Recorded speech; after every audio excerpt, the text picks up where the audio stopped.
இலங்கையில் ஒரு சிறையில் 2 நாட்களா நடந்த பயங்கர கலவரம். இந்த கலவரத்தில் இறந்த பல கைதிகள், 100க்கு மேற்பட்ட கைதிகள் காயமடைஞ்சிருக்கிறாங்க. என்ன நடந்துச்சு? என்ன காரணத்தினால இந்த வன்முறை? கைதிகள் எப்படி ஆயுதங்கள் வச்சிருந்தாங்க? இப்போ இந்த நிலைமை எப்படி போயிட்டு இருக்குது? இதெல்லாம் பத்தி தான் ஃபுல் டீட்டெயில்டா நம்ம இந்த வீடியோல பார்க்க போறோம். நான் ஜெசோனா. இந்த வீடியோக்குள்ள போறதுக்கு முன்னாடி இந்த வீடியோ பத்தின கருத்து ஏதாவது உங்களுக்கு இருந்துச்சுன்னா கமெண்ட்ல சொல்லுங்க. ஏன்னா உங்களுடைய கமெண்ட்டை பார்த்துட்டு தான் நாங்க நெக்ஸ்ட் வீடியோ இன்னும் பெஸ்ட்டாக எடுக்கிறதுக்கு ரொம்பவே யூஸ்ஃபுல்லாக இருக்கும். வாங்க வீடியோக்குள்ள போய் பார்த்து தெரிஞ்சுக்கலாம். ஃபர்ஸ்ட், இந்த சிறைச்சாலை எங்க இருக்கு அப்படின்னு பார்த்தீங்கன்னா, இலங்கையின் தலைநகர் கொழும்புக்கு வடக்கே சுமார் 30 முதல் 35 கிலோமீட்டர் தொலைவில். சரியா? அங்க ஒரு கடற்கரை பகுதியில நீர்கொழும்பு அப்படிங்கிற மாதிரி ஒரு கடற்கரை சொல்லுவோம். அந்த கடற்கரை பக்கத்துல தான் ஒரு பெரிய சிறைச்சாலை இருக்குது. அந்த சிறைச்சாலையோட பேர் என்ன அப்படின்னு பார்த்தீங்கன்னா, நீர்கொழும்பு சிறைச்சாலை அப்படிங்கிற மாதிரி சொல்லுவாங்க. சரி, இப்போ இந்த சண்டை எப்போ கரெக்டா தொடங்குது அப்படின்னு பார்த்தீங்கன்னா, ஜூலை 5ஆம் தேதி ஞாயிற்றுக்கிழமை. அப்ப என்ன பண்றாங்க அப்படின்னு பார்த்தீங்கன்னா, சிறையில உள்ள கைதிகள் எல்லாருமே உணவு சாப்பிட போவாங்களே, அந்த டைம்ல தான் இந்த மோதலை நடந்திருக்குது. மோதலுக்கு காரணம் என்ன அப்படின்னு பார்த்தீங்கன்னா, அதாவது இந்த சிறைச்சாலையிலேயே கிட்டத்தட்ட 2 டீமா பிரிஞ்சிருக்கிறாங்க. சரியா? ஒரு டீம் என்ன அப்படின்னு பார்த்தீங்கன்னா, அவங்க மறைமுகமா போதைப் பொருள் விற்கிறாங்க. சரியா? சிறையில இருந்துகிட்டே இந்த ஒரு செயலை பண்றாங்க. சரியா? இன்னொரு டீம் என்ன அப்படின்னு பார்த்தீங்கன்னா, போதைப் பொருள் விற்கிறத காட்டி கொடுக்குறாங்க. யாருக்கிட்ட அப்படின்னு பார்த்தீங்கன்னா, அங்க சிறையில இருக்கிற காவல்துறை அதிகாரிகள் இருக்காங்களா, காவலர்கள், அவங்க எல்லாத்துட்டையுமே இவங்க மாட்டி கொடுப்பாங்க. அதுவும் மறைமுகமா. சரியா? இப்படி 2 டீமா அந்த ஜெயில்ல பிரிஞ்சு இருக்கிறாங்க. இங்க என்ன நடந்துச்சு அப்படின்னு பார்க்கும்போது, இங்க 2 டீமா இருந்திருக்காங்க. சாப்பிட போகும்போது என்னன்னா, இந்த போதைப் பொருள் விற்கிறாங்க அப்படிங்கிற மாதிரி ஒரு டீம் வச்சிருக்காங்களா, அந்த டீம் என்ன பண்ணியிருக்காங்கன்னா, இந்த எதிர் டீமை தாக்குதல் நடத்துறாங்க. அதாவது நீங்க எங்களை காட்டி கொடுக்குறீங்க, நீங்க தான் எல்லாமே காரணம் அப்படிங்கிற மாதிரி தாக்குதல் பண்றாங்க. ஆனா கன்ஃபார்ம்டு சொல்ல முடியாது. இவங்க தான் பண்ணுனாங்க அப்படின்னு இல்ல. அவங்க உத்தேசமா கணிச்சு நீங்க தான் பண்ணுனீங்க அப்படிங்கிற மாதிரி என்ன பண்ணியிருக்காங்க அப்படின்னு பார்த்தீங்கன்னா தாக்குறாங்க. இந்த தாக்குதல் என்ன ஆயிட்டு அப்படின்னு பார்த்தீங்கன்னா, ரொம்பவே கலவரம் பயங்கரமா வெடிக்க ஆரம்பிச்சிட்டு. ஒரு கைதிகள் அட்டாக் பண்ண, இன்னொரு கைதிகள் அட்டாக் பண்ண, காவல்துறைகள் தடுக்க போனா அவங்களுக்கு அடிக்கிறாங்க. இந்த மாதிரி என்ன ஆகுது அப்படின்னு பார்த்தீங்கன்னா, இந்த கலவரம் ரொம்பவே பயங்கரமா வெடிக்க ஆரம்பிச்சுச்சு. சரியா? இது நிக்கல. இந்த சம்பவம் ஜூலை 5 ஞாயிற்றுக்கிழமை நடந்துச்சு. ஞாயிற்றுக்கிழமை ஃபுல்லா நடக்க ஆரம்பிச்சு. சரியா? ஒரு கட்டத்துக்கு மேல இந்த கைதிகளை என்ன பண்ணிட்டாங்க அப்படின்னு பார்த்தீங்கன்னா, அந்த ஜெயில்ல காவல் காக்குறதுக்காக அந்த காவலர்கள் இருப்பாங்களே, அவங்க கையில இருக்கிற ஆயுதங்கள், அப்புறம் ஜெயிலுக்குள்ள கிடக்குற அங்க இங்கேயுமா கிடக்குற ஆயுதங்கள் எல்லாத்தையுமே தூக்கிட்டு ஃபைட் பண்ண ஆரம்பிச்சுட்டாங்க. சரியா? எல்லாருமே இங்க நிறையவே இருக்கிறாங்க ஜெயில் கைதிகள். அதாவது பொதுவாவே ஒரு ஜெயில எத்தனை பேர் இருக்கணும் அப்படின்னு பார்த்தீங்கன்னா, மினிமம் ஒரு குறிப்பிட்ட இடங்கள வச்சு அவங்க கால்குலேஷன் பண்ணுவாங்க. அப்படின்னு பார்க்கும்போது இந்த சிறையில 11,000ல இருந்து 13,000 பேர் தான் இருக்கணும். ஆனா இங்க எவ்வளவு பேர் இருந்திருக்காங்க அப்படின்னு பார்த்தீங்கன்னா, 39,000ல இருந்து 42,000 வரைக்கும் சிறை கைதிகள் அங்க இருந்திருக்காங்க. சரியா? குறிப்பா இந்த மோதலுக்கும் அதுவும் ஒரு காரணம் அப்படிங்கிற மாதிரி சொல்லலாம். சரியா? அப்ப என்ன ஆகும்? இந்த ஃபைட்ல இன்னும் நிறைய பேத்துக்கு அதிகமா காயம் ஏற்படும். சரியா? இது என்ன ஆயிட்டு அப்படின்னு பார்த்தீங்கன்னா, ஞாயிற்றுக்கிழமை ஃபுல்லாவே முழுக்க முழுக்க ஒரு ஃபைட் கலவரம் மாதிரி ஆக ஆரம்பிச்சுட்டு. அதுக்கப்புறம் என்ன பண்ண ஆரம்பிச்சாங்க அப்படின்னு பார்த்தீங்கன்னா, சில கைதிகள் இதுதான் வாய்ப்பு. இவ்வளோ பெரிய கலவரம் நடக்குது. நம்ம இனி எப்படியாவது இந்த சிறையை விட்டு தப்பிச்சு போயிரணும் அப்படிங்கிற மாதிரி எண்றாங்க. அதுக்கு அவங்க என்ன பிளான் பண்ணாங்கன்னா, சிறையில உள்ள மெயின் பாயிண்ட் இருக்குல்ல, மெயின் பாயிண்ட் அதாவது எப்படி தப்பிச்சு போலாம், அந்த மெயின் பாயிண்ட்டை முக்கியமா இந்த கலவரத்தை வச்சு இவங்க அட்டாக் பண்றாங்க. சரியா? காவலர்கள் என்ன பண்றாங்கன்னா, தடுத்து பார்க்குறாங்க. அவங்களுக்கும் முடியல. அவங்களையுமே அடிக்கிறாங்க. அந்த அளவுக்கு பயங்கரமா நடக்க ஆரம்பிச்சு. ஆனா அந்த மெயின் பாயிண்ட்டையுமே அடிக்க ஆரம்பிச்சாங்க. அதுக்கப்புறம் என்ன பண்ணாங்கன்னா, சிறையிலேயே ஒரு மருத்துவ செட்டப்ஸ் அங்க மருத்துவமனை மாதிரி அமைச்சிருப்பாங்க. ஏன்னா ஏதாவது கைதிகளுக்கு ஏதாவது உடம்பு சரியில்லைன்னா அவங்களுக்கு ட்ரீட்மெண்ட் கொடுக்கணும். அதுக்காக எல்லாமே செட்டப்ஸ்லாம் இது பண்ணியிருப்பாங்க. அதையுமே அடிச்சு நொறுக்கி என்ன பண்ணியிருக்காங்கன்னா, இந்த கைதிகள் மொத்தமா முடிச்சு வச்சுட்டாங்க.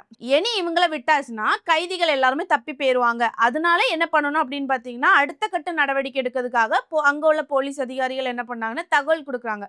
மேல் அதிகாரிகிட்ட தகவல் கொடுக்குறாங்க. இந்த மாதிரி ஒரு சம்பவம் நடக்குது, பயங்கரமா வெடிக்குது, உங்க தப்பிக்க முயற்சிக்கிறாங்க, இந்த மாதிரி சண்டை நடக்குது, இந்த மாதிரி அடி நடக்குது, நீங்க வந்து ஏதாவது ஆக்ஷன் எடுங்க அப்படிங்கிற மாதிரி தகவல் கொடுக்குறாங்க. உடனே அங்க என்ன பண்ணாங்க அப்படின்னு பார்த்தீங்கன்னா, ஸ்பாட்டுக்கு போலீஸ் அதிகாரிகள் வராங்க. அப்புறம் வந்து சிறப்பு படைகள் ரெடி பண்ணி ராணுவம் வீரர்களும் அங்க வந்து குவிக்கப்பட்டுச்சு. சரியா? அதுக்கப்புறம் அங்க வந்து எல்லாரும் என்ன பண்ணாங்க அப்படின்னு பார்த்தீங்கன்னா, அதிகமா பாதுகாப்பு போடப்பட்டுச்சு. துப்பாக்கி சூடு நடத்துனாங்க. சரியா? அந்த துப்பாக்கி சூட்லயும் சரி, பலர் வந்து காயமடைஞ்சாங்க. சிலர் வந்து உயிரிழந்திருக்காங்க அப்படிங்கிற மாதிரி தான் சொல்லி ஆகணும்.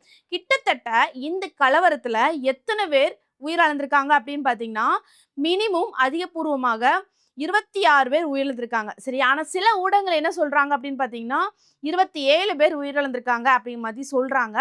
பட் அதிகபூர்வமா 26 பேர் உயிரிழந்திருக்காங்க.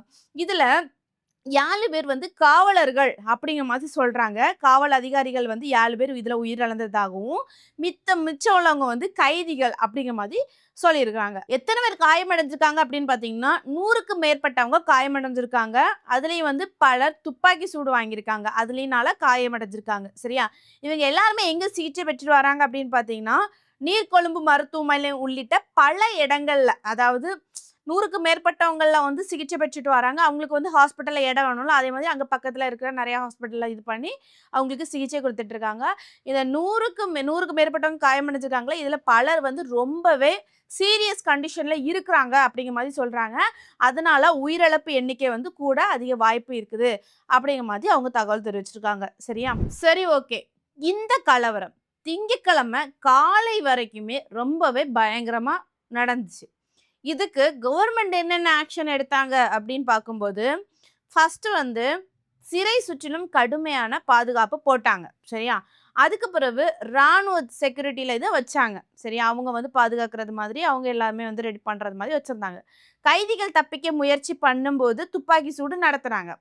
அதுக்கப்புறம் வந்து சில ஆபத்தான கைதிகளை உடனே என்ன பண்ணாங்கன்னா மற்ற சிறைக்கு அனுப்புனாங்க. எத்தனை பேர் அப்படின்னு பார்த்தீங்கன்னா, கிட்டத்தட்ட 700 பேர், 700 கைதிகளை வந்து மற்ற சிறைக்கு வந்து அனுப்புனாங்க. சரியா?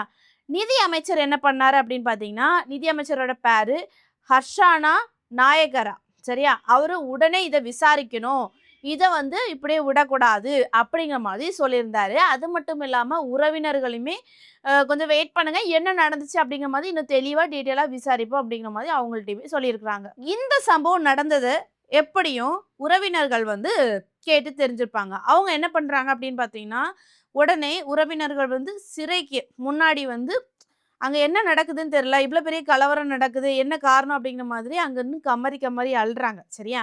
அங்க ஏற்கனவே ஆல்ரெடி போலீஸ் அதிகாரிகள் சரி, ராணுவ வீரர்கள் சரி அங்க குவிக்கப்பட்டிருக்கு. அவங்க வந்து எல்லாமே அவங்களுக்கு விளக்கமா சொல்லி, நீங்க போங்க ஒண்ணும் இல்ல அப்படிங்கிற மாதிரி அனுப்புறாங்க. சரியா? அதாவது உறவினர்களுக்கு ஒரு பயம். இவங்க காவல்துறை, அதாவது சிறையில இருக்கிறாங்க. அங்க என்ன நடந்துச்சு, நம்ம ஹஸ்பண்டோ, பையனோ ஏதாவது சரியா சம்திங் இறந்திருக்காங்களா, உயிரோட தான் இருக்காங்களா, என்ன நடந்துச்சு அப்படிங்கிற மாதிரி அவங்களுக்கு ஒரு பயம். சரியா? அதுக்கு பிறகு கவர்மெண்ட் இந்த மாதிரி சொன்னோன்னா, நிறைய பேர் வந்து சரி நம்ம ஹஸ்பண்டோ, நம்ம பையனோ, நம்ம சித்தப்பாவோ எல்லாருமே வந்து உயிரோட தான் இருக்கிறாங்க, நமக்கு அது பரவாயில்ல அப்படிங்கிற மாதிரி பாதி பேர் மனசை தேத்திக்கிட்டாங்க. இப்போ உயிரிழந்த குடும்பத்தினர்கள் வந்து ரொம்ப சோகமா ரொம்பவே அழ ஆரம்பிச்சிட்டாங்க. என்ன ரீசனுக்காக இந்த சண்டை, தேவையில்லாம அவங்க இறந்துட்டாங்களே அப்படிங்கிற மாதிரி ரொம்பவே கமறி கமறி அங்க சிறைக்கு முன்னாடி நின்று அழ ஆரம்பிச்சிட்டாங்க. சரியா? போலீஸ் அதிகாரிகளும் சரி, ராணுவ வீரர்கள் எல்லாம் சரி, இவங்களுக்கு வந்து விளக்கம் அளிச்சு வீட்டுக்கு அனுப்புனாங்க. என்ன அவங்களால என்ன பண்ண முடியும்? இவங்க சண்டை போட்டு இந்த கலவரம் வந்து வெடிக்க ஆரம்பிச்சனால போலீஸ் அதிகாரியால என்ன பண்ண முடியும்? ஒண்ணும் பண்ண முடியாது. அவங்க தடுக்க முடிஞ்ச அளவுக்கு தடுத்திருக்காங்க. கிட்டத்தட்ட தடுத்த போலீஸ் அதிகாரிகள் காயமடைஞ்சு 7 போலீஸ் அதிகாரிகள் உயிரிழந்திருக்காங்க. அப்ப நினைச்சு பாருங்களேன். அப்ப எந்த அளவுக்கு இந்த கலவரம் பயங்கரமா வெடிச்சிருக்கும் அப்படிங்கிற மாதிரி. இந்த வீடியோ பார்க்குற நீங்க இலங்கையில சிறைச்சாலையில இப்படி ஒரு பெரிய பயங்கரமான கலவரம் ஏற்பட்டிருக்குல்ல, இத பத்தி உங்களுடைய கருத்து என்ன? நீங்க என்ன நினைக்கிறீங்க? இத பத்தி கமெண்ட்ல சொல்லிட்டு போங்க. நெக்ஸ்ட் ஒரு வீடியோல சந்திக்கிறேன். பாய்.